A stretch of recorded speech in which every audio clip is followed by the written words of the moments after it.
Travis Reed showed up to the address, scribbled on the flyer, with rain soaking through the holes in his sneakers, and a second-hand tie clumsily knotted around his neck.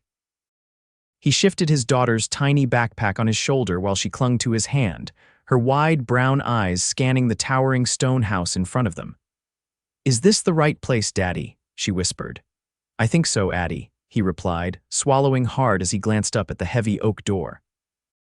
"Let's hope they don't mind it took us 2 buses and a miracle to get here," the flyer had said. "Looking for a kind, reliable tutor for my 7-year-old daughter. Must be patient and love kids. Competitive pay. Flexible hours." There was no name, just a phone number and address.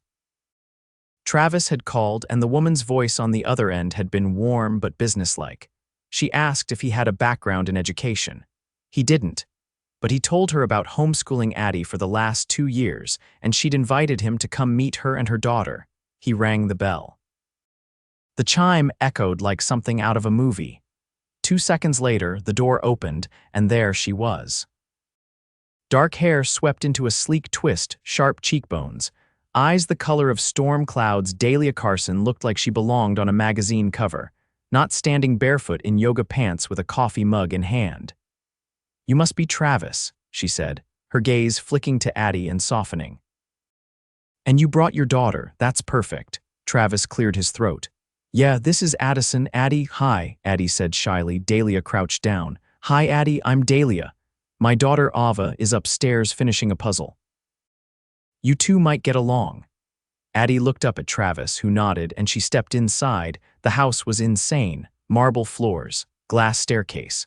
A chandelier the size of their entire living room back in their tiny 1-bedroom apartment. Travis tried not to gape. Dahlia led him into a sunlit kitchen with white counters and a view of a backyard that looked like a private park. "Would you like coffee?" Sure," he said, still trying to figure out what kind of tutoring job came with a kitchen like this. She poured him a cup. "So you homeschooled Addie?" "Yeah, my wife passed 3 years ago. I was working construction, but with Addie needing more support, I left the job and started working nights at a warehouse. It's not much, but I wanted to be there for her." Dahlia blinked. "I'm sorry." "That must have been hard." "It was," he said simply. "Still is, but she's everything to me." There was a pause, then she nodded. "Okay, I want to try this. Ava needs someone kind, not just a teacher who checks off boxes." He exhaled, relief washing over him. "Thank you. You'll come 3 afternoons a week," she said. "We'll start with that. I'll pay you weekly, and of course Addie is always welcome to stay while you work." He nodded again, still stunned. "That's amazing." The girls hit it off immediately. Ava was bubbly and curious, always asking questions. Addie was quiet but smart, and the two balanced each other out like puzzle pieces. By the 3rd visit, Travis knew Ava's favorite books, what snacks she liked, and that her mom worked long hours but always showed up for dinner. He still didn't know what Dahlia did for a living. She was vague, always saying just work with a small smile, but he assumed it was something corporate, something serious. One afternoon, while the girls were coloring at the kitchen island, Dahlia walked in wearing a tailored navy suit and heels that clicked against the floor like they had a purpose. Travis raised an eyebrow. "Big meeting," she smirked. No, smiled. "Something like that." Ava chimed in. "Mommy's the boss." Travis chuckled. "That's so?" Dahlia gave her daughter a playful look. "Ava, go wash your hands for dinner." Once the girls were out of earshot, she looked back at him. "I'm the CEO of Carson and Bell." Travis nearly dropped the pencil he was holding. "Wait, the tech company. You're that Carson?" "Guilty." He blinked. "You said tutoring paid well. I didn't think you meant billionaire well." "I don't go around advertising it," she said. "I wanted someone who cared, not someone who'd see dollar signs." He nodded slowly. "Well, I definitely didn't see this coming." The air shifted. She smiled, but this time it lingered softer. "You're good with the girls. It's rare. And I like having you around." His stomach flipped, and he stood up straighter. "I like being around." The next week, she invited him and Addie to stay for dinner. Then it became a regular thing. Ava and Addie would play, and he'd help with homework while Dahlia worked late. Then they'd all eat together like a strange little makeshift family. One evening, Dahlia came home early. She wore jeans and a sweater, her hair down for once. She looked real, tired but beautiful. Long day, he asked. She nodded, leaning against the counter. I almost didn't make it in time for dinner, but I didn't want to miss it. Why? He asked, voice low. She looked up at him. Because I look forward to seeing you. He didn't breathe for a second. The next moment was quiet, heavy with something new, something neither of them dared name yet. The girls burst into the kitchen, laughing, and the moment broke, but it stayed with them. The next time she touched his arm, it lingered. The next time he laughed at something she said, it was softer, closer, and when she offered to drive him and Addie home one night, it was raining again. The car was sleek and warm and full of silence. At the curb he turned. You didn't have to drive us. I wanted to. He looked at her, really looked. Why? He asked again. She hesitated. Then, in a voice barely above a whisper, she said, Because I think I'm starting to fall in love with you. Time froze. Addie was asleep in the back seat. Rain tapped the windows, and Travis realized he was falling too, hard. The next morning, Travis wasn't sure if he'd dreamt the whole thing. He stood in the tiny kitchen of his apartment, pouring cereal into two mismatched bowls, while Addie hummed under her breath and colored at the table. The rain had stopped, but the clouds still hung low outside the narrow window. His thoughts hadn't stopped racing since last night, since Dahlia had looked at him like that and said what she said. He didn't know what to do with it. What are we doing today after school, Daddy? Addie asked without looking up. He cleared his throat. We're going to Ava's. I told Dahlia we'd be there by 3. She nodded, satisfied. Can we bring the story I wrote? Ava wants to read it. Yeah, he said. That's a good idea, but the tightness in his chest hadn't left. It stayed with him even as he packed their bag, even as he walked Addie to her morning program, even as he caught the bus across town. It only got heavier when he stepped through the front gates of Dahlia's estate that afternoon and saw her waiting on the porch. She wore a pale blue blouse tucked into black slacks, her hair pulled back in a low knot, but her expression was different, unguarded, almost hesitant. I made tea, she said the moment he reached the top step. You should sit. He followed her inside, through the foyer and into the back sunroom, where a tray with 2 porcelain cups waited on a glass table. Through the wall of windows, he could see Ava and Addie in the backyard, racing each other down the garden path. Dahlia poured the tea without speaking, then she looked up. About last night, he nodded slowly. You meant it, she didn't blink. I don't say things I don't mean, he exhaled, trying to find the right words. It caught me off guard, I know. I haven't felt anything like that in a long time, he added, and I didn't expect it to come from someone like you. Her brow lifted. Someone like me, you live in a world I don't understand. You've got employees who probably make more in a week than I do in a year. You wear shoes that cost more than my car. That's not a judgment, it's a different planet. She set her cup down. Can I show you something? He followed her through the hall, past rooms he hadn't seen before. She opened a door at the end of the corridor and stepped aside. Inside was a studio. Sunlight flooded the space through skylights, and against one wall stood a canvas taller than he was. A painting in progress, a city skyline at dusk, rich with color and detail. I did this last year, she said quietly. I was spending too much time in boardrooms, losing myself in numbers. Ava had started asking why I didn't smile anymore. Travis looked at the painting again. It's beautiful. I don't show it to people, she admitted. But I wanted you to see it. Why me? Because you're the only person who's ever looked at me without expecting something in return. He stepped closer. You mean besides your daughter? She smiled faintly. Ava expects candy and bedtime stories. Adults are different. He turned to her. I don't know how to do this. Neither do I, she said, but I'd like to try. The sound of laughter filtered in from the open window. Addie and Ava were lying in the grass, heads close together, chattering about something only 7-year-olds would understand. I'm not a project, he said. She met his gaze evenly. Good, I'm not a rescue mission either, he nodded once. Then maybe we can figure it out. That night, after the girls had gone to bed, Dahlia offered him a drink. They sat in the living room, surrounded by velvet furniture and soft lamplight, and talked for hours. Not about work, not about money, about childhood memories, about the music they liked, about books they'd never finished. At one point he asked, "What was your life like before all this?" She hesitated. I grew up in a 2-bedroom apartment over a laundromat. My mom cleaned houses. My dad left when I was 8. I started coding on a used laptop I bought with babysitting money. He blinked. You're serious? Yes, he leaned back. I thought you were born into this. She gave a short laugh. Not even close. His voice dropped. Then why hide it? Because people see the money now and assume I've always had it. They talk to the version of me they think I am. He was quiet for a moment. Then he said, I see you. She looked over at him. I know. He didn't kiss her that night. He didn't touch her hand or pull her close. But when he stood to leave, she walked him to the door, and instead of saying goodbye, she whispered, Come back tomorrow. He nodded. The next afternoon, she was waiting again, this time with a folder in her hand. I have an idea, she said, holding it out to him. He opened it. Inside were notes, outlines, plans for a community literacy program, free lessons for kids in underfunded districts, a mobile classroom, curriculum ideas. You wrote all this.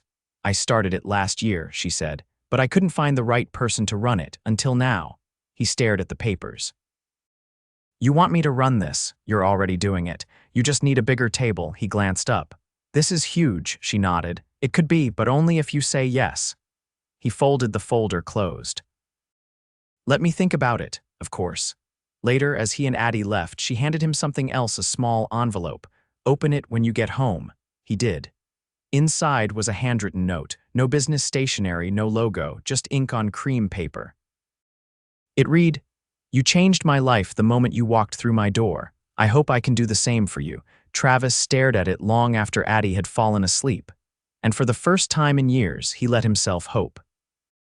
2 weeks later, Travis stood in front of a row of fold-out tables inside a community center that still smelled faintly of fresh paint. The walls had been repainted a cheerful yellow, the ceiling fans finally worked, and the shelves were lined with donated books, some new, many gently used. Outside, the sun was just beginning to set, throwing golden light across the cracked basketball court. He adjusted the collar of his shirt and glanced at the clipboard in his hand. The first official class was set to begin in 20 minutes. Behind him, Dahlia stepped out from the office holding a box of supplies. You forgot the name tags, again. He took it from her with a grin. I was testing your attention to detail. You're terrible at pretending you're organized, she said, brushing a strand of hair behind her ear. But you're good at this, am I? He asked, only half joking. Because right now I feel one wrong move from falling flat on my face. She leaned against the edge of the table and looked at him, not with amusement but with certainty. You're going to build something here. Something that matters. He looked around the room. You're the one who made it possible. I gave you a location, you gave it purpose. Outside, a handful of parents were arriving, some holding their children's hands, others carrying backpacks. The first class was a writing workshop for ages 6 through 10. Ava and Addie were already inside, setting out pencils and notebooks like seasoned pros. Travis placed the last name tag down and turned to Dahlia. You're staying for the first session. I cleared my calendar, she said. Besides, Ava's been talking about it nonstop. I think she believes you're going to teach her how to write a novel this afternoon. She's not entirely wrong, he said. We're diving into story structure, hero's journey and all that, she smiled. You're really doing this. He glanced down at the floor and then back at her. I used to think I'd missed my chance, that I'd given everything I had to being a dad and there wasn't anything left for dreams. There's more than one kind of dream, she said. Sometimes the ones we never planned for are the ones that fit best. The door opened, and a boy darted in, trailed by a tired-looking woman with paint on her jeans.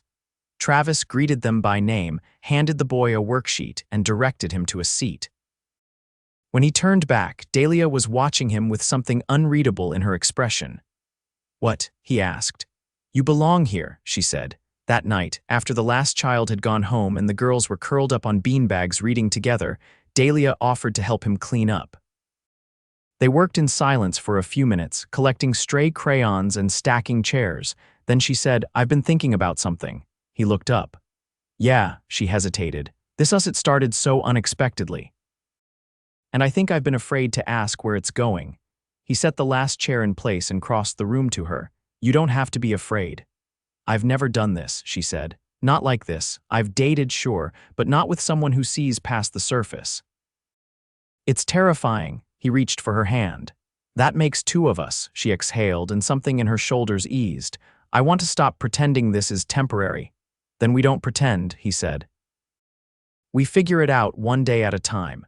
She nodded, and for the first time since they'd met, she leaned into him completely, her head resting against his chest. After a moment, she asked, "Do you trust me?" "I do." "Then come with me tomorrow. There's something I want you to see." The next morning, they dropped the girls off at school and drove across the city in one of Dahlia's cars. Not the sleek black sedan she usually used for meetings, but a smaller, older model that she said reminded her of her first car. They pulled up in front of a building that looked like it hadn't been touched in decades. The windows were boarded. The sign out front was faded but still legible. "Carver Elementary," he read aloud. "This place is condemned." "It was shut down 2 years ago," she said.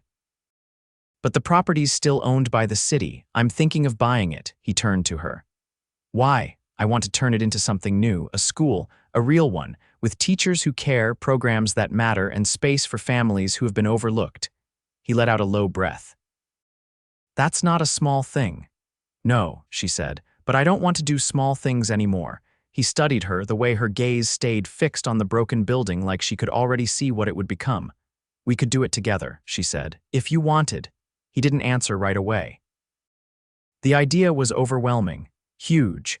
But then he looked back at the school and he thought about all the kids who would never get a chance unless someone gave it to them. "What would you call it?" he asked.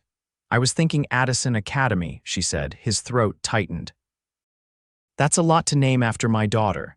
She changed things for Ava, and for me, I think naming it after her would be a good start.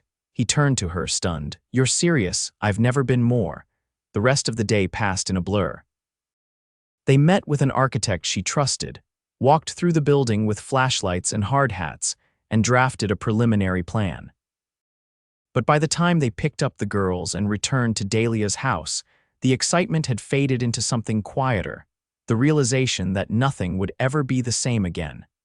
After dinner, Travis stood outside on the balcony while the girls played inside. Dahlia joined him, wrapping a blanket around her shoulders. "You didn't say much on the way home," she said. "I've been thinking about everything." He turned to face her. "You know this isn't just a leap for you." "It's one for me too, I know. I grew up being told people like you didn't look twice at people like me." She stepped closer. "Then whoever told you that was wrong," he tilted his head. "Why me? Because you see people not what they have, not what they wear, just who they are. And that's rare." He looked down at her, heart thundering. "I'm in love with you, Dahlia." This time she didn't hesitate. "I love you too." Then she kissed him, not tentative, not gentle, but fully, completely, like she'd been waiting her entire life to finally let herself fall. The scent of vanilla cake drifted through the kitchen as Travis adjusted the paper crown on Addie's head for the third time. "Hold still," he said, biting back a smile. "I am holding still," she whispered, her excitement trembling through every word. "Is she here yet?" "Not yet. But soon." Addie's 8th birthday party had turned into something far bigger than Travis had planned. Originally, he'd envisioned balloons from the corner store, a handmade cake, and a game or two in the park. But when Dahlia found out, she'd insisted they host it at her property, the garden in the back, under a canopy of fairy lights and streamers. Travis had tried to argue that it was too much, but she'd only looked at him and said, "Every child deserves to feel like magic on their birthday." And now, the garden had been transformed. Tables draped in sky-blue linen were scattered with glittering confetti stars. A magician wandered the crowd making balloon animals. A face painter with a rainbow apron was adding butterflies to cheeks. It was whimsical and warm, not ostentatious, just joyful. And it had all been done with care, not flash. Travis stepped back from the mirror, brushing imaginary lint from his button-up. When he turned around, Ava stood in the doorway holding a silver envelope. "This came for you," she said, handing it over. "I think it's from the mayor." Travis blinked. "The mayor?" Ava nodded like it was the most normal thing in the world and trotted off to find Addie. He opened the envelope and skimmed the letter inside. His stomach did one slow turn. Dahlia entered a few seconds later, fastening one of her earrings. "They came early," she said, glancing toward the window. "We should head out." He held up the letter. "You didn't tell me you invited the mayor." Her eyes flicked to the paper. I didn't. He asked if he could come after hearing about the literacy program. Apparently, someone on his team has a niece who attends, Dahlia. I didn't do anything inappropriate if that's what you're worried about, she said, walking over and straightening his collar. He wants to talk about expanding the program to other neighborhoods. That's good, right? He exhaled. It's incredible, just fast. You built something worth noticing, she said gently. You should let people notice it. Outside, laughter erupted as the magician made a squirrel out of balloons. Addie was glowing, darting between her friends, her crown askew and frosting already on her chin. Ava followed close behind, dragging a basket of party favors. Everyone looked happy. Safe, Travis stepped onto the patio and scanned the crowd. You hired a photographer. I wanted someone to document it, Dahlia said. In 20 years, Addie should have more than just memories. She should have proof that she was surrounded by love. He turned to her. You thought of everything. I tried. He reached for her hand. You always do. Her fingers tightened around his. There's something I've been meaning to ask you. He raised a brow. Now it feels right, she said, voice steady. You changed my daughter's life. You changed mine, too. I've never had a partner before. Not really. Just people who wanted the version of me they could use. He was quiet, listening. But you never asked me for anything, she continued. Not once. You came into my home as a stranger with tired eyes and a child who looked at the world like it was full of stories. And somehow you made space for all of us. His chest rose, breath catching. I want to build a life with you, she said. Not just the foundation, the walls, the roof. Everything, Travis swallowed. Are you proposing? No, she said. I'm inviting you to make the rest of your life with me. He blinked once, then twice. That's not a small thing to offer someone. You're not a small thing, she said. You never were. For a long moment he didn't speak. Then he reached into his pocket and pulled out a small ring box. Her eyes widened slightly.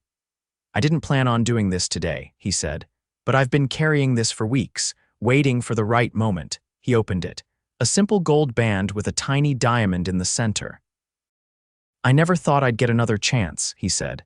Not after losing so much, but then I met you. And you didn't just give me a job, you gave me hope. You gave my daughter a family. Dahlia's eyes glistened. I want to wake up beside you, he said.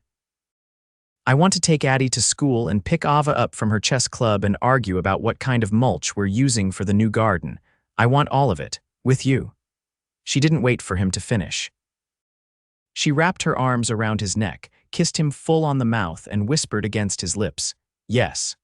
The crowd around them didn't notice right away, but Addie did. She squealed, running over with frosting still on her hands, and threw her arms around both of them. Are we getting married? She asked. Travis laughed. Looks like it. Ava appeared beside them. Do I get to wear a dress with pockets? Dahlia crouched down. Only if I can, too. The four of them stood together, framed by laughter and music and sunlight filtering through the trees. Later that night, after the last guest had left and the garden lights had dimmed, Travis carried Addie upstairs. She was asleep on his shoulder, her crown slipping down her back. He tucked her into bed and turned to find Dahlia watching him from the doorway. She looked different in the quiet. Not polished or poised, just content. Real. He stepped out into the hallway and pulled her into his arms. You still sure about this? He asked. Yes, she whispered. Even the part where I snore and forget to close the cereal box, even that. He kissed her forehead. Then let's build it.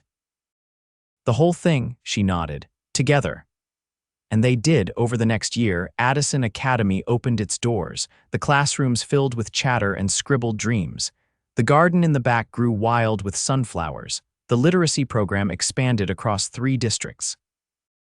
And every night when the house quieted and the girls were asleep, Dahlia and Travis sat on the balcony, fingers intertwined, not as a CEO and a struggling father, but as 2 people who had found, against all odds, exactly what they had never known they'd needed: love. Family. And the kind of happiness that didn't need chandeliers or corner offices, just each other. The morning sun filtered through gauzy white curtains, casting soft patterns across the hardwood floors of the new house. It wasn't sprawling or ostentatious like Dahlia's former estate, but it was spacious and full of light, tucked on a quiet street just outside the city. A wide porch wrapped around the front, a garden bloomed in the back, and the scent of fresh paint still lingered in the hallway. It was theirs chosen together, Built for four, Travis stepped into the kitchen barefoot, hair damp from the shower, tying the sleeves of his cotton hoodie around his waist. Dahlia stood at the counter, barefoot too, hair pulled back in a loose braid as she sliced strawberries into a bowl. She wore one of his old shirts that had somehow become hers, and when she glanced up as he crossed to her, her entire face lit up. "I heard Addie and Ava whispering about pancakes," he said, reaching around her to grab a mug. "They're making a menu. Apparently, we're opening a restaurant in the living room." He poured coffee into the mug and leaned against the counter, watching her. "Do we get to eat first, or are they charging us for breakfast? I think our payment is attending the grand opening in our pajamas." He smiled, then set the mug down and folded his arms.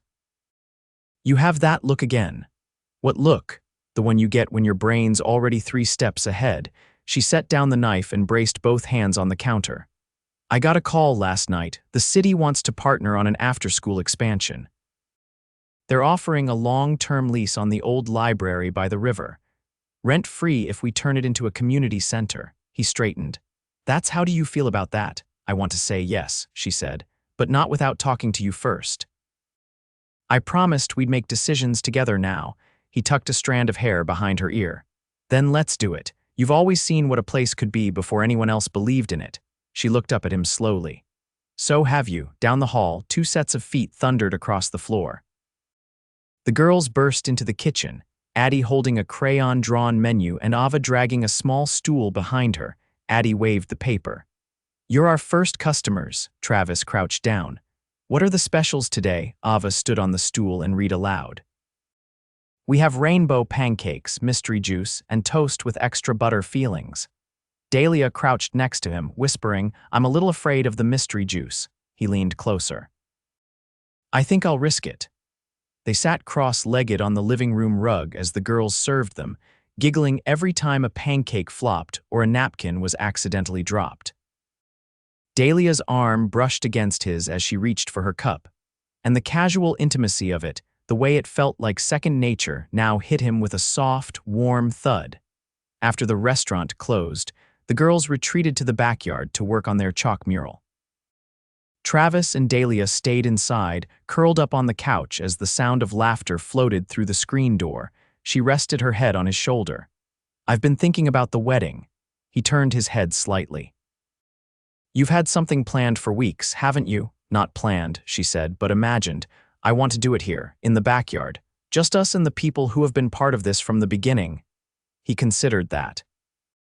"You don't want the big gala, the designer dress, the press coverage." "I want a dress I can dance in. I want Ava and Addie to throw flower petals and steel cupcakes before the reception starts. I want to stand under those trees and say vows that actually mean something." He nodded slowly. "Then let's do that." Weeks passed in a gentle rush of preparation. Ava made a seating chart shaped like a heart. Addie insisted on writing their vows for them, complete with drawings of stars and stick figures. Their friends from the literacy program offered to help cater. Dahlia's assistant, now a close friend, handled everything from permits to fairy lights. On a crisp Saturday in early spring, they married beneath the same arbor where the girls had once made chalk castles. Dahlia wore a pale ivory dress with embroidered leaves along the hem. Travis wore a navy shirt with rolled sleeves and a boutonniere Ava had made from wildflowers. As they exchanged vows, neither one needed to say much. The love between them had never needed grand speeches, it lived in the quiet moments, the choices made day after day. When they kissed, the girls cheered, and someone released a flurry of paper butterflies that danced on the breeze. The reception was simple. Long wooden tables under string lights, laughter echoing through the garden, music played from a speaker placed on the porch. Addie and Ava performed a choreographed dance that ended in a dramatic bow. Guests clapped and hooted, and Dahlia laughed so hard she cried. As the evening deepened, Travis pulled her aside, away from the others, into the soft shadows near the fence. He held both her hands. "You know, sometimes I still can't believe any of this," he said. She leaned her forehead to his. "Believe it, because we built it. I never thought I'd be happy again, not like this, not in a way that made me feel whole." She brushed her thumb across his cheek. "You didn't just find happiness. You gave it to everyone around you." He kissed her, slow and deep, no rush, no nerves, just certainty. That night, after they'd tucked the girls into bed and the house was quiet, they lay tangled beneath the sheets, the windows open to the rustle of leaves and distant wind chimes. He traced her spine as she breathed against his chest. "You think we'll still be like this in 20 years?" he asked. She looked up, sleepy but smiling. "Only if you keep doing the dishes. I can commit to that." She draped her arm across his chest. "Then yes, we'll be like this. Just with more gray hair and louder arguments about what to plant in the garden." He laughed softly and pulled her closer. In the months that followed, Addison Academy opened a second location. Dahlia stepped back from her CEO role, choosing to focus on education reform full-time. Travis continued teaching, eventually writing a curriculum that was adopted in public schools across the state. Addie won a Young Writers Award. Ava started collecting books she planned to donate to kids who didn't have enough stories. But none of it ever mattered more than coming home. To shared dinners, to stories told in whispers under covers, to kisses over mugs of cocoa, to a love that had started in the unlikeliest of places and grown into something extraordinary. They didn't need chandeliers or penthouses, they had each other. And that was more than enough.